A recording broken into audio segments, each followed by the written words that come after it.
Hello friends, ఈ రోజు మరి మనం ఇంకొక స్పెషల్ గెస్ట్ సార్ ఏ వెంకటేశ్వరరావు గారు. వీరు కోడూరు మండలం వేణుగోపాలపురం నుంచి వస్తున్నారు.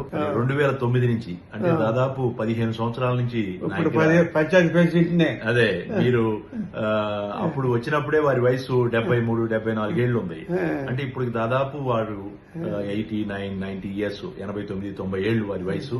వారు ఆధార్ ప్రకారం వారి వయసు 90 ఏళ్ళు అని చెప్తున్నారు. మరి వచ్చిన రోజు 2009లో కాలిక్ ఇన్ఫెక్షన్ తో వచ్చి హాస్పిటల్లో అడ్మిట్ అయ్యి దానికి చికిత్స చేయించుకున్నారు.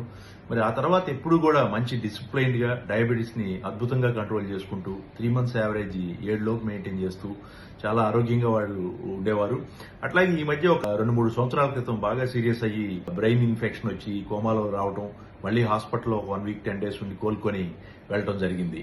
సో వీరు మరి ఆ గ్రామంలో ఎన్నో పదవులు రాజకీయంగా వీరు సర్పంచ్ గా గానీ డిఫరెంట్ పోస్టుల్లో దాదాపు గత 30 సంవత్సరాల నుంచి యునానిమస్ గా ఏకగ్రీవంగా వీరిని ఎన్నుకుంటూ వచ్చారు. సో వీరు ప్రజలతో మరి మమేకమై పాల్గొనడంతో ఏదో ఒక ఇన్ఫెక్షన్స్, జలుబు దగ్గు లాంటివి వచ్చి సీరియస్ అయ్యి 1-2 సార్లు రావడం జరిగింది. బట్ ఏదైనా వీరికి ఉన్నటువంటి డిసిప్లైన్ నిజంగా చాలా, ఒక విలేజ్ నుంచి ఒక పెద్ద చదువు లేనటువంటి పరిస్థితిలో మనం వారిని చూసినప్పుడు ఇంత డిసిప్లైన్ గా వీరు పాటించడం చూస్తే చాలా ఆనందంగా అనిపిస్తుంది.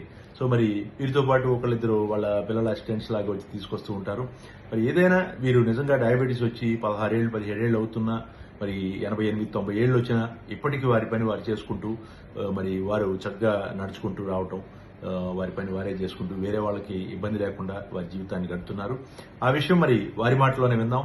వెంకటేశ్వరరావు గారు చెప్పండి, ఎలా ఉంది ఆరోగ్యం? చెప్పండి. ఆరోగ్యం బాగానే ఉంది. నేను 30 సంవత్సరాల బట్టి డాక్టర్ గారి దగ్గరకు వచ్చా. మొట్టమొదట డాక్టర్ గారి దగ్గరకు వచ్చినప్పుడు తిరిగి వస్తానని ఎవడు అనుకోవాలా. అయిపోయింది దాని పని. నేను కోర్టు కానీ కంబర్ కానీ నాయుడు కానీ మొత్తం ఎరుగున్నారు. నేను మొట్టమొదట ఇనామాస్గా పార్లమెంట్ చేశా. తర్వాత 6 మండలాలకు మార్కెట్ వైస్ చైర్మన్ చేశా. తర్వాత కోఆపరేటివ్ బ్యాంక్ ప్రెసిడెంట్ గా చేశా. నీటి సంఘాల అధ్యక్షుడు చేశా. ఇప్పుడు పంచాయతీ ప్రెసిడెంట్ ని, మళ్ళీ మా వాళ్ళు పంచాయతీ ప్రెసిడెంట్, నేనే నెంబర్ని. ఇప్పుడు కూడా మళ్ళీ వదిలేదట్టలేదు. ఈ డాక్టర్ గారి వల్ల నేను బతికే కానీ లేకపోతే బతికోడు కాదు. నేను తిరిగి వస్తాననుకోలేదు. ఇప్పుడు ఇక ఎందుకో నా దృష్టిలో ఉంది కానీ ఇప్పుడు కొంచెం నా పని నేనే చేసుకుంటున్నాను. ఇబ్బంది అన్నది లేదు.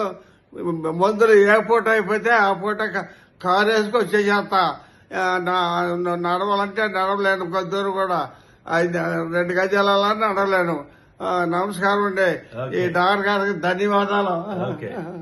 నిజంగా మరి వెంకటేశ్వరరావు గారు ఇన్ని సంవత్సరాలు యునానిమస్ గా ఎలక్ట్ చేసుకోవటం జరుగుతుంది అంటే వారిని మనం ఎంత డెడికేటెడ్ పర్సన్, ప్రజలకి సేవ చేయాలనే తపన వారిలో ఎంత ఉందో అర్థం చేసుకోవచ్చు. ఎందుకంటే అన్ని సంవత్సరాలు మరి యునానిమస్ గా ఎలక్ట్ చేసుకోవడం అనేది ఇట్స్ నాట్ ఈజీ. వారు నిజంగా సిన్సియర్ పర్సన్, డెడికేటెడ్ పర్సన్, అలాగే ప్రజా సేవ పట్ల మంచి ఆకాంక్ష లేనటువంటి పర్సన్ అయితే ఇన్నాళ్లు ఎవరు కూడా తీసుకోరు. మరి ఆ విధంగా వారు మన సమాజానికి ఇన్ని సంవత్సరాల నుంచి సేవ చేయటం కూడా చాలా అద్భుతమైన విషయం. మరి దానికి వారిని అభినందిస్తూ, మరి ఇలాంటి ఎక్కువ సంవత్సరాల డయాబెటీస్ ని అద్భుతంగా మేనేజ్ చేస్తూ, మరి లైఫ్ స్పాన్, మరి నార్మల్ గా మన ఇండియన్ కి లైఫ్ స్పాన్ ఉండేది 67 సంవత్సరాలు. అలాంటిది దాన్ని కంటే మరి 20-30 ఏళ్లు ఆరోగ్యంగా జీవించడం, అలాంటి వ్యక్తులను చూసినప్పుడు మరి డాక్టర్స్ కూడా చాలా ఇన్స్పైరింగ్ గా అనిపిస్తుంది. ఎందుకంటే మన దగ్గర చికిత్స చేయించుకుంటూ వాళ్ళు ఆరోగ్యంగా ఎక్కువ సంవత్సరాలు జీవించడం అనేది ఒక డాక్టర్ కి ఒక క్రెడిబిలిటీ లాంటిది. మరి ఆ విషయం మనం వారి మాటలో విన్నాం. సో వెంకటేశ్వర గారు, థ్యాంక్ యూ వెరీ మచ్. ఇంకా మీరు ఆరోగ్యంగా ఇలాగే ఉంటూ మీరు చక్కగా మీ పనులన్నీ చేసుకుంటూ మీ గ్రామానికి మరి మన రాష్ట్రానికి ఎంతో సేవ చేయాలని కోరుకుంటున్నాను. Thank you.